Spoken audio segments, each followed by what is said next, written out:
Сбылась мечта призывника. Воздушно-десантные войска сегодня отправили служить 6 ребят. В Сибае состоялась первая отправка в рамках весеннего призыва.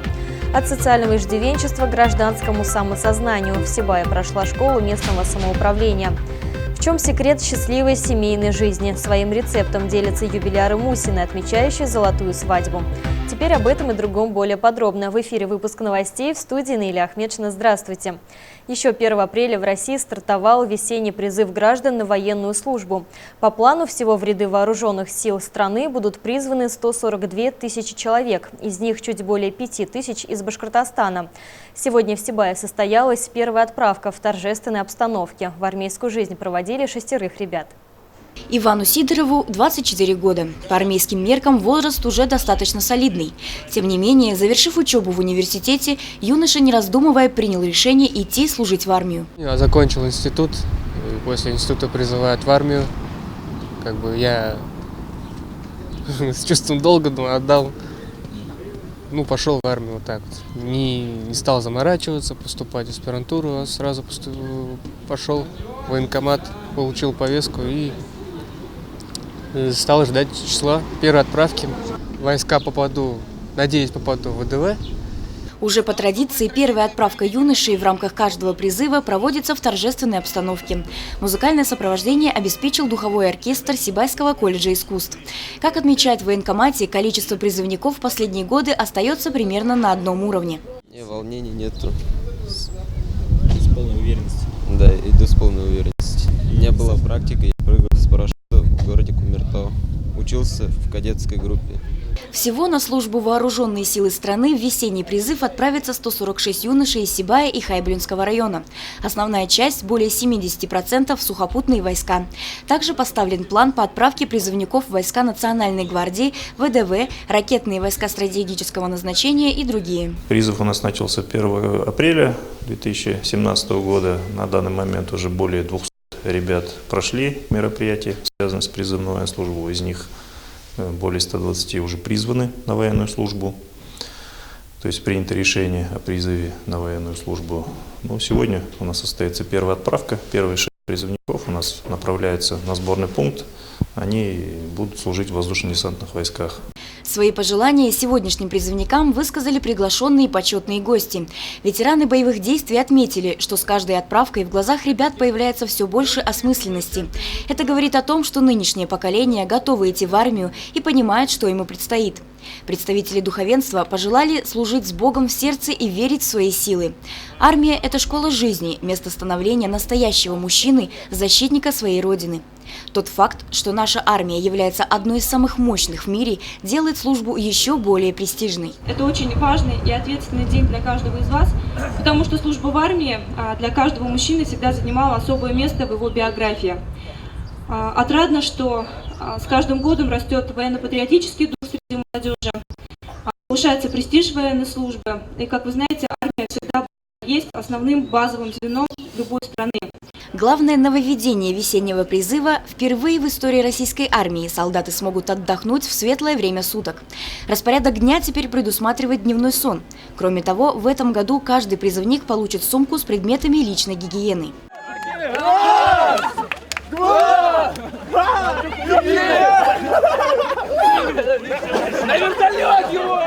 От армии сразу получаешь свой толк, свою какую-то изюминку. И после этого начинаешь размышлять, наверное, более конструктивно, более разумно. И начинаешь в людях разбираться. Такой толк я от армии, наверное, получил. Приехал провожать братишку для призыва на военную службу. Хочу ему пожелать, чтобы он отслужил хорошо, попал в элитные войска, как ему прописали, как у него хорошее здоровье. Желаю всем призывникам, чтобы в хорошие войска попали, чтобы сослуживцы хорошие, чтобы меня не обижали без дедовщины, чтобы прошло все. Пусть этот год быстро пройдет, ага. Все, наверное. Всего на этот призыв запланировано 14 отправок. Крайняя состоится 30 июня. Евдокия Титаренко, Данил Алибаев, Али Кадыров, Любовь Карпова, телекомпания СТВ. Школа местного самоуправления, общественная перезагрузка от социального иждивенчества к гражданскому самосознанию. Новый социально значимый проект под таким названием начал реализовывать в рамках президентского гранта Общественный совет по развитию гражданского общества Башкортостана. Согласно проекту, в регионе будут открыты 6 школ местного самоуправления, которые займутся консультациями, семинарами, тренингами и другим обучением населения. На днях в Сибае состоялись курсы в рамках программы 3-го модуля школы местного самоуправления. Обсуждали стратегическое целеполагание, социально-проектный менеджмент и фандрайзинг. Представители региональной общественной организации «Общественный совет по развитию гражданского общества Башкортостана» приезжают в наш город уже 3-й раз. Каждая встреча – это этап одной большой программы. Так, например, на первом раскрывалось значение понятия самоуправления. Второй был связан со стратегическим подходом к проекту. На 3-м этапе – семинары, мастер-классы и, самое главное, активная работа с аудиторией для выявления новых идей. В рамках проекта у нас предусмотрено 6 модулей. В общем, это порядка 40 мероприятий. В рамках вот этих мероприятий граждане получат основные навыки и социально-проектного менеджмента, и в области гражданского просвещения мы будем говорить про нашу конституцию, про формы местного самоуправления, про инструменты и про взаимодействие, межсекторное взаимодействие. По итогу у нас предполагается выход на проекты регионов, то есть это либо малых городов, либо сел. Как отмечают организаторы, данные семинары – это качественная интеллектуальная работа по освоению универсального метода конструирования проблем, их решения и создания на этом фоне новых проектов. Ведущие курсов отметили, что сибайские слушатели ответственно отнеслись к проектированию своих идей. Приятно, что в этом проекте участвуют общественники, руководители организаций муниципальных, это учреждения культуры, это учреждения образования, это руководители некоммерческих организаций, это тот общественный актив, который является настоящим богатством муниципалитета. И нам очень важно вот это наполнение именно о том, что сами граждане являются субъектом местного самоуправления. То есть кем? Тем, кто принимает участие в решениях. Это стратегии развития города, это целевые программы, которые разрабатывает муниципалитет. И самое главное, что связывает органы власти и актив населения, это те проекты, которые сами граждане готовы реализовывать совместно с органами власти. И в этом, собственно говоря, является или проявляется настоящая демократия. Кроме стартовой лекции, в течение всего рабочего дня для слушателей были проведены семинары и мастер-классы. По результатам всей программы 3-го модуля школы самоуправления формирования компетенций будут выявлены лучшие идейные проекты, которые после тщательной проработки смогут претендовать на президентский грант. Лена Кириллова, Данил Алибаев, Али Кадыров, Любовь Карпова, телекомпания СТВ.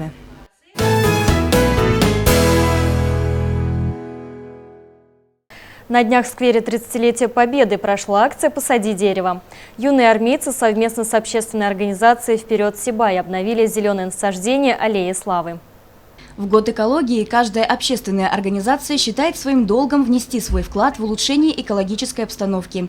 Так, например, местная организация «Вперед Сибай» выступила инициатором акции «Посади дерево» и обратилась с этой идеей к представителям движения «Юный армеец». С радостью присоединились, совместно с юноармейцами, которые вступили 2 числа только силами наших юноармейцев. Мы решили, вот эту акцию провести. И сегодня, как вы видите, уже мы данную акцию провели, Ребята прямо с желанием к этому отнеслись, поэтому они прекрасно понимают, что это долг каждого гражданина, нашего города, тем более они являются патриотами. Ухоженные дорожки сквера, а теперь еще и небольшая рощица обновленных хвойных деревьев украшает сквер 30-летия Победы, излюбленное место отдыха сибайцев. Всего юными армейцами было посажено 10 елей. На этом молодые патриоты намерены не останавливаться. Подобные акции по озеленению родного города ими будут проводиться и впредь. Евдокия Титаренко, Али Кадыров, Любовь Карпова, телекомпания СТВ. Золото – благородный металл. Перед отливкой, чтобы повысить пробу, мастер-ювелир выпаривает его, выжидая, когда испарятся все излишние примеси.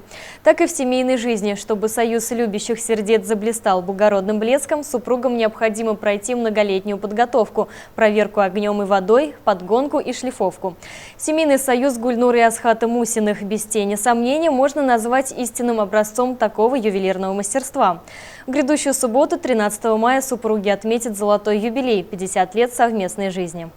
13 мая 2017 года для четы Мусиных дата по-настоящему особенная. Теплым майским днем 1967 года состоялось бракосочетание Гульнур Шарифовны и Асхата Сахиевича.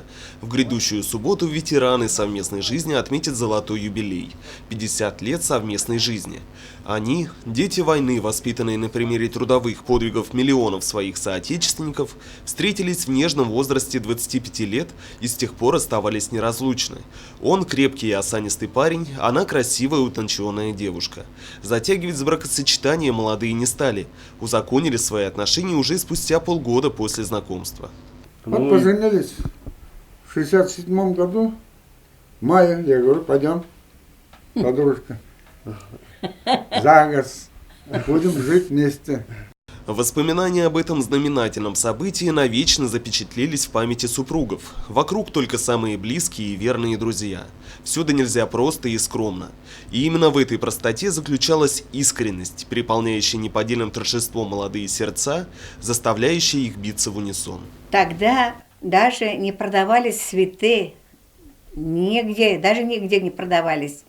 Его друзья по работе комсомольцы, один вожак его, Саша, красивый русский парень, на мотоцикле с там девчонками, которые вместе он работал.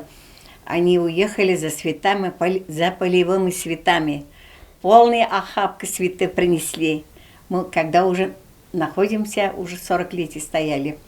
И с этими цветами нас там друзья фотографировались. Впереди молодую пару ждала богатая на события и деятельная совместная жизнь.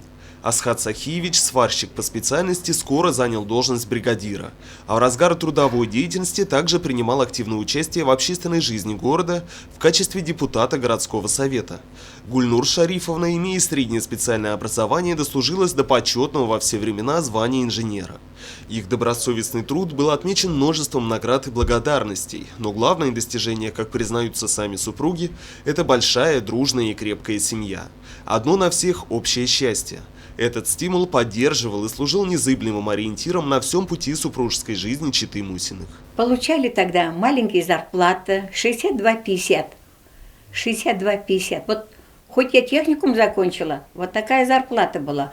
Потом 70 рублей, дальше вот так пошло. В радости жили, все нормально было вроде. Тяжело не было, так ведь, Асхат?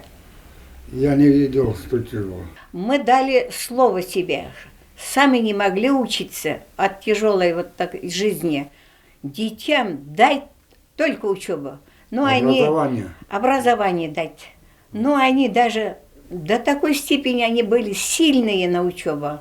Директор школы 6-й школы Мунир Сахиевич, да, говорит, без Ирика, говорит, мы как без друга, говорит. Своим потомством Мусины имеют полное основание гордиться. Воспитали достойных людей, отмечает взаимный вклад супруги. Старший сын Ирик, две красавицы-дочки Гульнас и Айгуль, видные жители нашего города. На празднике неизменно собираются всей семьей. Поздравить бабушку с дедушкой не забывают и все 8 внуков. Сейчас люди ведь от детей ничего не видят. Они даже не спрашивают: пап, мам, сколько вы получаете пенсию?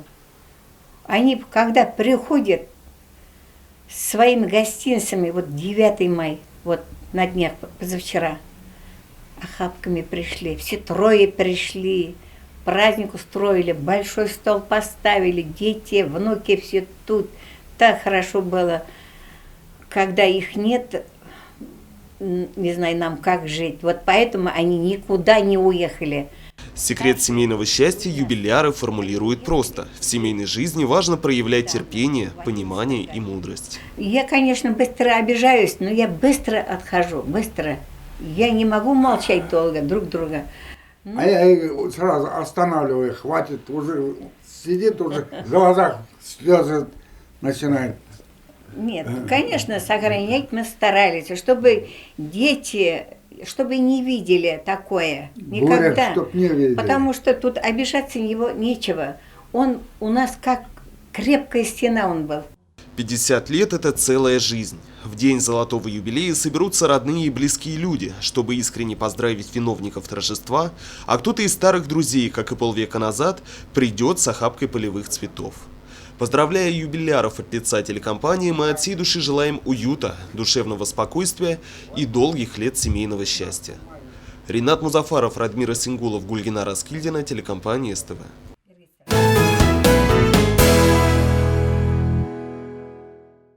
И последнее. В детско-юношеской спортивной школе прошли соревнования по настольному теннису среди городов присутствия организаций Уральского горно-металлургического комбината. Уральский горно-металлургический комбинат является одной из крупнейших компаний в России, в составе которой множество филиалов. Несмотря на крупную промышленную деятельность, УГМК уделяет внимание и другим сферам, в том числе и спорту. Так, например, в компании имеется свой клуб настольного тенниса и проводятся соревнования. Так, в Сибае прошел местный этап турнира по настольному теннису «Шаг в будущее» среди городов присутствия организации Уральского горно-металлургического комбината. Участие в нем приняли так называемые кадеты и мини-кадеты УГМК. Это мероприятие мы проводим уже второй год. Это турнир по настольному теннису детский «Шаг в будущее» среди ДЮСШ и секций предприятий УГМК. Для чего он проводится? Для того, чтобы посмотреть уровень развития настольного тенниса, популяризировать данный вид спорта. На этом турнире мы общаемся с тренерами, мы смотрим талантливых ребятишек, мы смотрим талантливых юных спортсменов. Данный турнир у нас проводится не только среди 4 городов, у нас на данный момент 16 городов принимают участие в данном турнире. В 3 зонах, это зона север, зона юг и зона центр. Представители каждой из указанных зон играют 2 отборочных тура, по результатам которых отбираются лучшие команды и игроки, которые встретятся друг с другом в финальных поединках. Почему ноябрь месяц? Потому что именно в ноябре месяце наш первый клуб настольного тенниса УГМК играет матчи Лиги европейских чемпионов, и чтобы ребята смогли посмотреть на наших первых профессионалов, на наших первых спортсменов, пообщаться с ними, взять автографы, получить какие-то знания, то есть это такая уже тоже общедоступная практика. Помимо этого мы планируем еще приготовить сюрприз для тренеров-преподавателей, которые поедут на финал. Ну и вообще это большой праздник спорта, это большой праздник настольного тенниса. В ходе соревнований судьи оценивают профессионализм игроков, а лучшим рекомендуют поступать в специальное училище в городе Верхняя Пышма, где с помощью опытных педагогов можно раскрыть свой спортивный потенциал и достичь больших побед. В этом году у нас тоже есть перспективные спортсмены, в том числе и из города Сибай, которым мы хотим порекомендовать попробовать поступить в училище. Среди участников соревнования и представительница нашего города, которая защищает честь сибайского филиала Учалинского ГОКа Ильгиза Кужина. Для своих юных лет у девочки довольно высокий уровень профессионализма в настольном теннисе. Я начала заниматься настольным теннисом с 1 класса. Ездила в апреле в город Чебоксары на ПФО, на Приволжский федерального округа.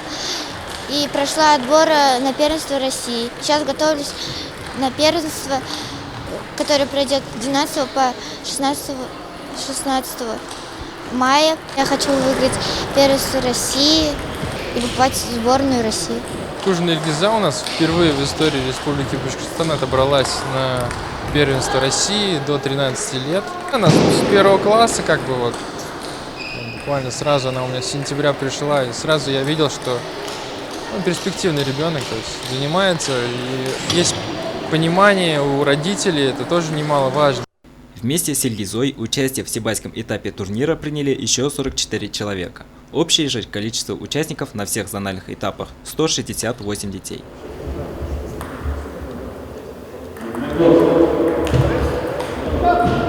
Клуб настольного тенниса УГМК в принципе специализируется на настольном теннисе. Помимо этого, множество достаточно интересных спортивных мероприятий проводится холдингом и предприятиями в городах, в регионах. УГМК в принципе поддерживает спорт. да, неважно какой это именно спорт. Главное, чтобы наши дети занимались спортом, наши дети были здоровы, и наши дети добивались вершин в том деле, в котором они участвуют.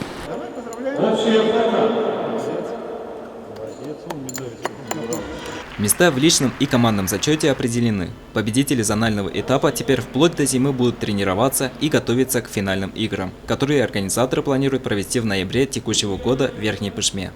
Данил Алибаев, Олег Кадыров, Гульгина Рискидина, телекомпания СТВ. Такими были новости пятницы. Самую актуальную информацию вы всегда можете посмотреть на нашем официальном сайте sibaytv.ru. Всего вам доброго и до свидания.